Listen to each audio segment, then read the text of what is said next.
करीम सल्लल्लाहु अलैहि वसल्लम के 4 फरमान।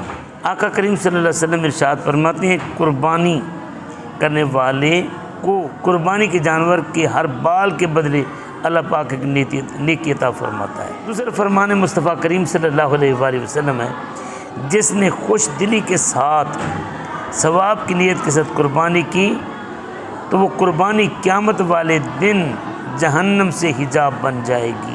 तीसरा फरमान मुस्तफ़ा सल्लल्लाहु अलैहि वसल्लम नबी करीम सल्लल्लाहु अलैहि वसल्लम ने इरशाद फरमाया, ए फ़ातिमा अपनी कुर्बानी के पास मौजूद रहो, क्योंकि उसके खून का पहला कतरा गिरेगा तुम्हारे सारे गुनाह माफ़ कर दिए जाएंगे।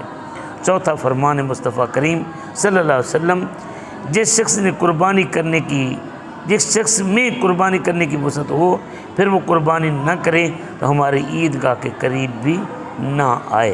अल्लाह पाक हमें समझने और अमल करने की तौफीक अता फरमाए।